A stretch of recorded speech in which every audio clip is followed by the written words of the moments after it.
ആകാശവാണി.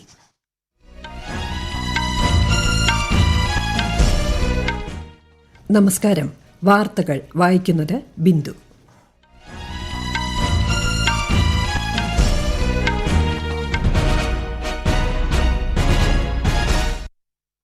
പ്രധാന വാർത്തകൾ. മിഷൻ മൌസം പദ്ധതി രാജ്യത്തെ ഭാവിയിലേക്ക് സജ്ജമാക്കാനെന്ന് പ്രധാനമന്ത്രി നരേന്ദ്രമോദി. കാലാവസ്ഥാ വകുപ്പിന്റെ 150ാം സ്ഥാപക ദിനാഘോഷം പ്രധാനമന്ത്രി ഉദ്ഘാടനം ചെയ്തു. ഇന്ത്യൻ വികസന കാഴ്ചപ്പാടിന് ആഗോള പ്രാധാന്യം ലഭിച്ചതായി വിദേശകാര്യമന്ത്രി എസ് ജയശങ്കർ. മകരവിളക്കിനൊരുങ്ങി ശബരിമല, ഒരുക്കങ്ങൾ പൂർണ്ണം. പ്രയാഗ്രാജിലെ കുംഭമേളയിൽ ഇന്ന് പവിത്ര സ്നാനം.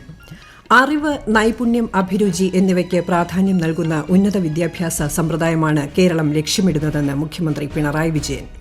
ISL ഫുട്ബോളിൽ നോർത്ത് ഈസ്റ്റ് യുണൈറ്റഡ് ഗോവയെ നേരിടും. ഇന്ത്യ ഓപ്പൺ സൂപ്പർ 750 ബാഡ്മിന്റൺ ടൂർണമെന്റിന് ഇന്ന് തുടക്കം. വാർത്തകൾ വിശദമായി. രാജ്യത്തിന്റെ കാലാവസ്ഥാ നിരീക്ഷണ സംവിധാനത്തെ സ്മാർട്ടാക്കാനും ഭാവിയിലേക്ക് സജ്ജമാക്കാനുമാണ് മിഷൻ മൌസം ആരംഭിക്കുന്നതെന്ന് പ്രധാനമന്ത്രി നരേന്ദ്രമോദി. ന്യൂഡൽഹിയിലെ ഭാരത് മണ്ഡപത്തിൽ കേന്ദ്ര കാലാവസ്ഥാ വകുപ്പിന്റെ 150ാം സ്ഥാപക ദിനാഘോഷത്തെ അഭിസംബോധന ചെയ്യുകയായിരുന്നു അദ്ദേഹം. സുസ്ഥിരമായ ഭാവിക്കായുള്ള രാജ്യത്തിന്റെ പ്രതിബദ്ധതയ്ക്കുള്ള പ്രതീകം കൂടിയാണിതെന്നും പ്രധാനമന്ത്രി പറഞ്ഞു. IMDയുടെ 150 വർഷത്തെ യാത്രയെ പ്രധാനമന്ത്രി പ്രശംസിച്ചു. ഇത് ഇന്ത്യൻ കാലാവസ്ഥാ വകുപ്പിന്റെ യാത്ര മാത്രമല്ല, ആധുനിക ശാസ്ത്ര സാങ്കേതിക വിദ്യയുടെ മഹത്തായ യാത്രയാണിതെന്നും ശ്രീ മോദി പറഞ്ഞു. भविष्य में भारत मौसम की हर परिस्थिति के लिए तैयार रहे, भारत एक क्लाइमेट स्मार्ट राष्ट्र बने, इसके लिए हमने मिशन मौसम भी लॉन्च किया है. मिशन मौसम सस्टेनेबल फ्यूचर और फ्यूचर रेडीनेस को लेकर भारत की प्रतिबद्धता का भी प्रतीक है. കാലാവസ്ഥാ വ്യതിയാനം മുൻകൂട്ടി അറിയാനും നേരിടാനും രാജ്യത്തെ സജ്ജമാക്കുക എന്ന ലക്ഷ്യത്തോടെയാണ് മിഷൻ മൌസം പദ്ധതി നടപ്പിലാക്കുന്നത്. കാലാവസ്ഥാ മികവുള്ള രാഷ്ട്രമായി ഇന്ത്യ മാറുമെന്ന് ഉറപ്പാക്കാൻ പദ്ധതി വഴിവെക്കും. കാലാവസ്ഥാ പ്രവചനം, മാനേജ്മെന്റ്, കാലാവസ്ഥാ വ്യതിയാന ലഘൂകരണം എന്നിവയ്ക്കുള്ള പദ്ധതികൾ ഉൾപ്പെടുത്തി IMD വിഷൻ 2047 എന്ന വീക്ഷണരേഖ, സ്മരണിക നാണയം, സ്റ്റാമ്പ് തുടങ്ങിയവ പ്രധാനമന്ത്രി പുറത്തിറക്കി. കഴിഞ്ഞ 150 വർഷത്തിനിടയിലെ കേന്ദ്ര കാലാവസ്ഥാ വകുപ്പിന്റെ പ്രവർത്തനങ്ങളും നേട്ടങ്ങളും ഉൾപ്പെടുത്തിയുള്ള പ്രദർശനവും പ്രധാനമന്ത്രി സന്ദർശിച്ചു. നടപ്പു സാമ്പത്തിക വർഷത്തിൽ ഇതുവരെ രാജ്യത്തിന്റെ പ്രത്യക്ഷ നികുതി വരുമാനം 16% ഉയർന്ന് 16,90,000 കോടി രൂപയിലെത്തി. കേന്ദ്ര പ്രത്യക്ഷ നികുതി ബോർഡിന്റെ കണക്കനുസരിച്ച് മൊത്തം പ്രത്യക്ഷ നികുതി വരുമാനവും 20% വളർച്ച കൈവരിച്ച് 20 ലക്ഷം കോടി രൂപയായി. കഴിഞ്ഞ സാമ്പത്തിക വർഷം ഇതേ കാലയളവിൽ ഏകദേശം 17 ലക്ഷം കോടി രൂപയായിരുന്നു സമാഹരിച്ചത്. കോർപ്പറേറ്റ് നികുതി വരുമാനമായി ഏകദേശം 10 ലക്ഷം കോടി രൂപയും കോർപ്പറേറ്റ് ഇതര നികുതി ഏകദേശം 11 ലക്ഷം കോടി രൂപയും ലഭിച്ചത്. അതേസമയം രാജ്യത്തെ വിലക്കയറ്റത്തിന് ശമനം. 5.22% 2024 ഡിസംബറിൽ രാജ്യത്തെ റീറ്റെയിൽ പണപ്പെരുപ്പം. നവംബറിൽ ഇത് 5.48% 5 ദിവസത്തെ സന്ദർശനത്തിനായി സിംഗപ്പൂർ പ്രസിഡന്റ് തേർമൻ ഷൺമുഖരത്നം ഇന്ന് ഇന്ത്യയിലെത്തും. സിംഗപ്പൂർ പ്രസിഡന്റായി സ്ഥാനമേറ്റ ശേഷമുള്ള അദ്ദേഹത്തിന്റെ ആദ്യ ഇന്ത്യൻ സന്ദർശനമാണിത്. രാഷ്ട്രപതി ദ്രൌപദി മുർമു, പ്രധാനമന്ത്രി നരേന്ദ്രമോദി എന്നിവരുമായി അദ്ദേഹം കൂടിക്കാഴ്ച നടത്തും. എല്ലാവരുടെയും ഒപ്പം, എല്ലാവരുടെയും വികസനം, എല്ലാവരുടെയും വിശ്വാസം എന്ന ഇന്ത്യയുടെ കാഴ്ചപ്പാടിന്റെ ആഗോള പ്രാധാന്യം അടിവരയിട്ട് വിദേശകാര്യമന്ത്രി എസ് ജയശങ്കർ സ്പെയിനിലെ ഇന്ത്യൻ സമൂഹത്തെ അഭിസംബോധന ചെയ്യുകയായിരുന്നു അദ്ദേഹം. റഷ്യയോടും യുക്രൈനോടും ഇസ്രയേലിനോടും ഇറാനോടും സമ്പർക്കം പുലർത്താൻ കഴിയുന്ന ചുരുക്കം ചില രാജ്യങ്ങളെ ഇന്നുള്ളൂ.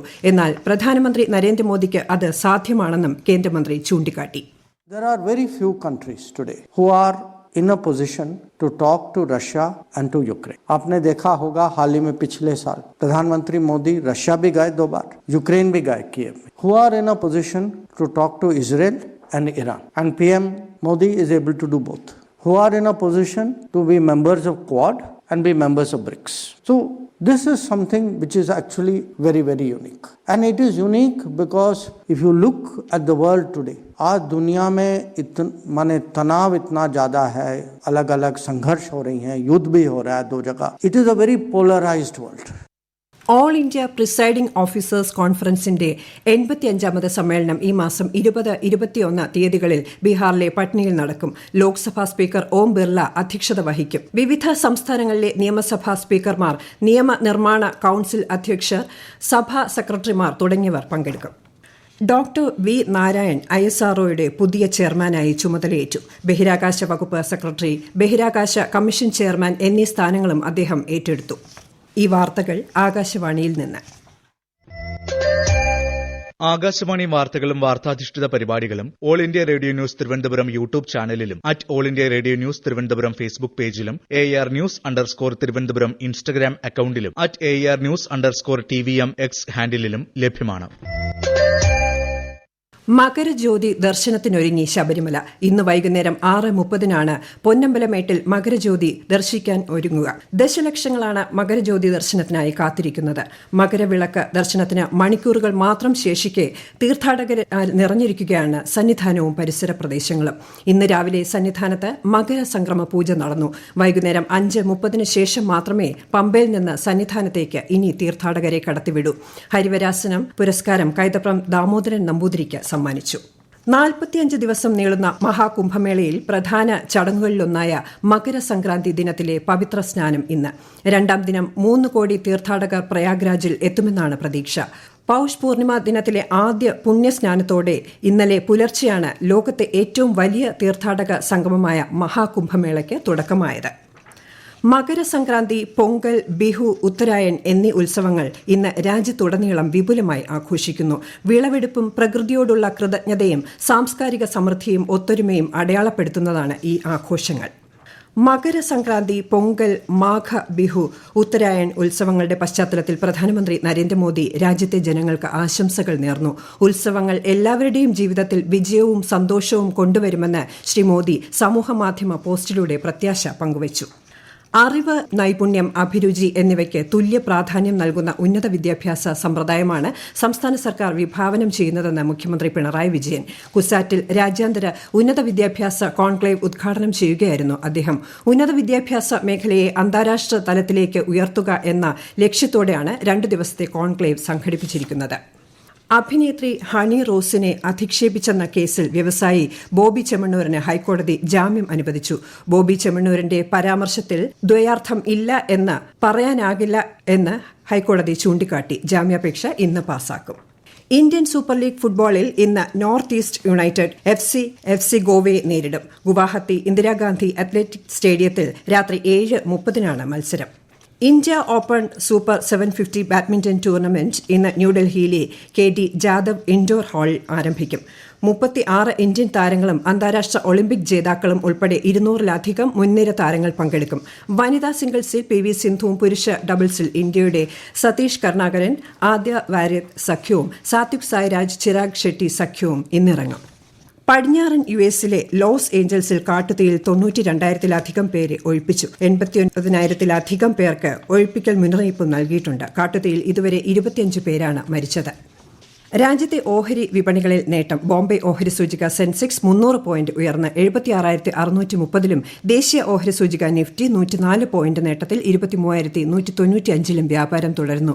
സ്വർണ്ണവില കുറഞ്ഞു. ഗ്രാമിന് 10 രൂപ കുറഞ്ഞ് 7,330 രൂപയും പവന് 80 രൂപ കുറഞ്ഞ് 58,640 രൂപയുമായി. പ്രധാന വാർത്തകൾ വീണ്ടും. മിഷൻ മൌസം പദ്ധതി രാജ്യത്തെ ഭാവിയിലേക്ക് സജ്ജമാക്കാനാണെന്ന് പ്രധാനമന്ത്രി നരേന്ദ്രമോദി. കാലാവസ്ഥാ വകുപ്പിന്റെ 150ാം സ്ഥാപക ദിനാഘോഷം പ്രധാനമന്ത്രി ഉദ്ഘാടനം ചെയ്തു. ഇന്ത്യൻ വികസന കാഴ്ചപ്പാടിന് ആഗോള പ്രാധാന്യം ലഭിച്ചതായി വിദേശകാര്യമന്ത്രി S ജയശങ്കർ.